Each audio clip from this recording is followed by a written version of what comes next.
अस्सलाम वालेकुम वरहमतुल्लाहि वबरकातुहू। दोस्तों क्या हाल है। दोस्तों आज का मौजू है हैपेटाइटिस सी ते हैपेटाइटिस बी। हैपेटाइटिस सी की है ते हैपेटाइटिस बी की है। असल च ये जिगर की सोजिश है। जिगर की अपनी जाती तरीक नाल सोजिश पैदा होती है। जिगर ज़्यादा काम करना शुरू कर देता है, यानी कि मादा सुफरा ज़्यादा बढ़ना शुरू हो जाता है, जिसकी वजह तो जिसम विच बिगाड़ शुरू हो जाता है ते जिसम तोड़ फोड़ का शिकार हो जाता है। ज़्यादा सुफरा होने की वजह तो जिगर तबाह बर्बाद हो जाता है।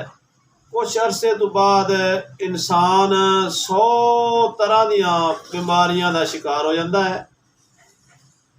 पेट च पानी भर जाता है, लत्तां सुक जांदियां ने, रंग पीला जर्द हो जाता है, भुख मर जाती है, जिगर खून बनाना बंद कर देता है ते मरीज नूं हर वेले बुखार चढ़िया रहिंदा है। अगर इस मरज का सही इलाज ना किया जाए तो चंद ही महीनों विच मरीज मौत के मुँह चला जाता है। साडे मुल्क पाकिस्तान विच लखां लोग इस मरज का शिकार ने। मुनासब मालूमात ते सही इलाज ना होने की वजह तो दिन ब दिन ये मरज लोकां च वधदा ही जा रहा है ते अमवात की शरह भी वधदी जा रही है। ये मसला उदों बनता है जो सुफरा ज़्यादा बने तो खारिज कम होवे। इनू तिब की जबान गर्मी खुश्की आखते ने। गर्मी खुश्की ज़्यादा होने नाल जिगर ते सोजिश हो जाती है। इनू डॉक्टर हजरात हैपेटाइटिस बी आखते ने। ते बहुत ज़्यादा गर्मी खुश्की होने नाल जिगर सुकड़ जाता है। इनू डॉक्टर हजरात हैपेटाइटिस सी कहते हैं। यानी कि पहली तरीक जिगर फैलता है तो दूसरी तरीक जिगर सुकड़ता है। जिस तरह अग ते बोटी रखन नाल पहले बोटी मोटी होंदी है, यानी फुल जाती है, बाद ज़्यादा हरारत होने नाल सुकड़ जाती है।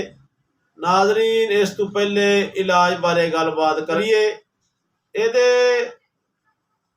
फैलन ते गौर करिए कि ये बीमारी क्यों ज़्यादा फैल गई है। दोस्तों ये जे बेहतियाती मसलन साफ पानी का इस्तेमाल ना करना, गर्म खुशक दे तलियां हुई चीज़ों का इस्तेमाल ज़्यादा करना ते इस्तेमाल शुदा सिरिंज नाल दोबारा टीका लगाना, किसी काले यरकान वाले मरीज का खून लेना, दंदां दाड़ां दे डॉक्टरां दे खराब औजारां का इस्तेमाल काले यरकान का सबब बनता है। इन सारे असबाब के उत्ते गौर करदिया होया इन्हां तो बचना बड़ा जरूरी है ते सानू सब तो ज़्यादा अपनी खुराक तवज्जो देने की लोड़ है। दोस्तों मैं तुहानू हैपेटाइटिस बी ते सी एक नुस्खा दसन लगा।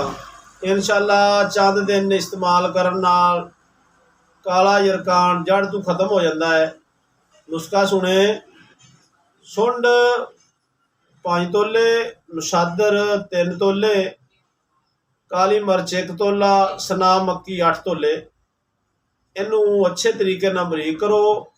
तरियाक नंबर 6 जदीद तरियाक, अक दा दुध 1 तोला, छोटी इलाची 5 तोले, हल्दी 10 तोले, ग्लूकोज 10 तोले, वर्किया चितराली 2 तोले। इनू भी अच्छे तरीके नाल बरीक करो। पहले वाला नुस्खा आधी चम्मच, चम्मच का चौथा हिस्सा सुबह दोपहर शाम खिलाओ। इंशाअल्लाह चंद दिन खान नाल पेट पानी होए, जिगर सुकड़ गया होवे, जिगर फुल गया होवे, फैल गया होवे, इंशाअल्लाह सारियां बीमारियां ठीक हो जांदियां ने। ਤੇ ਮੇਰੇ ਚੈਨਲ ਨੂੰ ਲਾਈਕ ਸ਼ੇਅਰ ਤੇ ਸਬਸਕ੍ਰਾਈਬ ਤੇ ਘੰਟੀ ਦੇ ਬਟਨ ਵੀ ਦਬਾਓ। अस्सलाम वालेकुम।